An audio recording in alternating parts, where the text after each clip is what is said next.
I've never really been a comic book reader. I read Archie comics when I was little. That's about as far as I delved into the comic world. So being a part of this whole Marvel universe is a whole new foray. I think playing this character, the Black Widow has such an complex and long-standing and diverse uh, origin story behind her. And she's beloved by so many fans that it really was uh, a bit.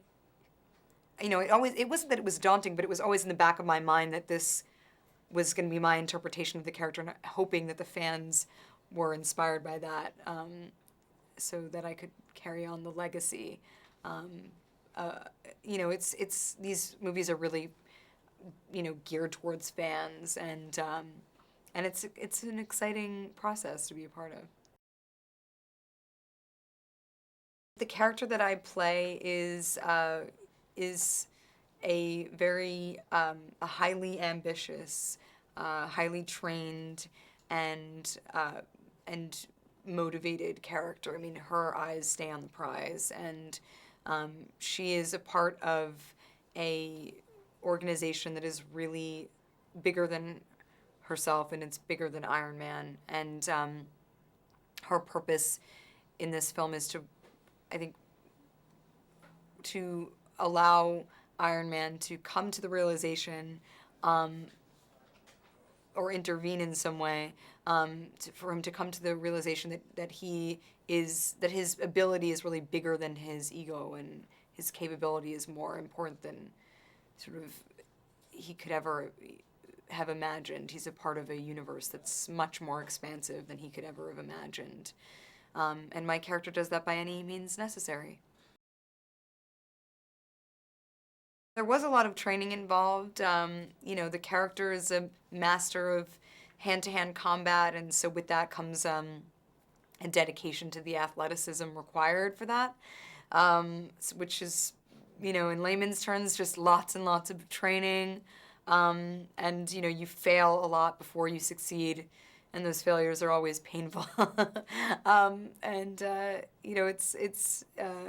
It's just really getting an in with the stunt team. That was my angle.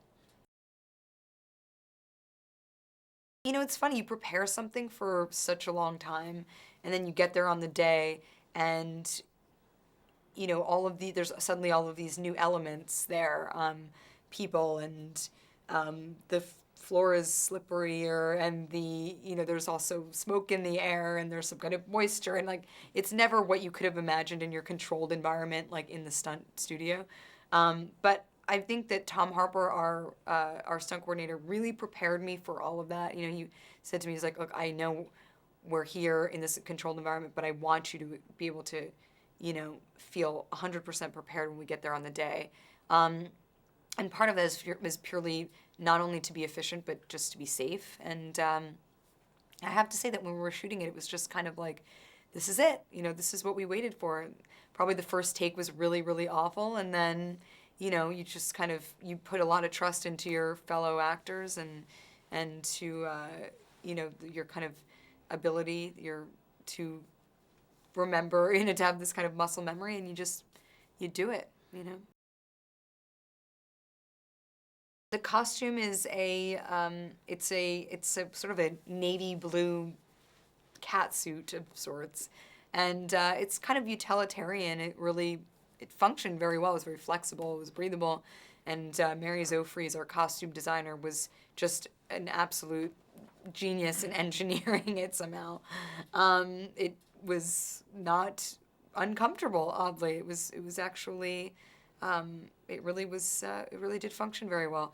And by the time I actually had to put it on, I was so prepared for it that I zipped it up, and, bracelets and everything and all this stuff. And you go on set, and just to have the Marvel guys be like, sweet, that looks great. They're just kind of like, wow, there it is right in front of us. That felt pretty great. I think Robert has said in the past that Tony Stark is the cooler version of himself. Um, I can't imagine that being true. that there is a cooler version of Robert. He's just such an incredible guy, amazing actor, and just incredibly generous co-star. He brings so much to the table. It's really hard to put your finger on exactly what it is. I mean, he is so prepared and really, as kind of off the cuff and abstract as his thoughts or actions may seem, they're really grounded in something that's true and something that he has studied and something that he's really thought about. And that's what he brings to the plate as an actor. And of course, all of that is so obvious in his performance, and I think that's why people are just kind of just chomping at the bit to see this one. John is just, when I first met with John, he really encouraged the duality and the mystery and the intrigue behind this character. And, we spent weeks and weeks rehearsing and discussing our character's motivation and development and ambition. And, and you think, wow, are we really doing this on something called Iron Man 2? Like, how is it possible that it feels like we're making this small, kind of intimate production out of something has such a huge expectation and following behind it? That's what John brings to the table. It's really his calm, collected confidence and his confidence in the actors that he's working with, and his desire to really uncover what it is that makes us all tick, how we work, our technique. He just loves that stuff. He thrives on that stuff. Gwyneth and I were really conscious in the very beginning to not make this a cat fight between these characters. Certainly my character's eyes on Tony, she's not that she's fighting over him. I mean, she's on a mission. I think Gwyneth is, Pepper is really kind of perplexed by Natalie at first. She can't get a read on her, and I think that Pepper is very intuitive, and that disturbs her. And she sees that this character might be the sort of demise of Tony, and that's something that she is, I think, really bewildered by. The relationship between them is, I think, more of that than fighting for the man, two women fighting over a man or something like that. For me, of course, seeing the finished product is all about the special effects because, while we're shooting the film, we never, there you are following a tennis ball or a green dot or staring at a piece of tape, and you're reacting to explosions and, all kinds of like crazy, robots and whatever it is that's around you.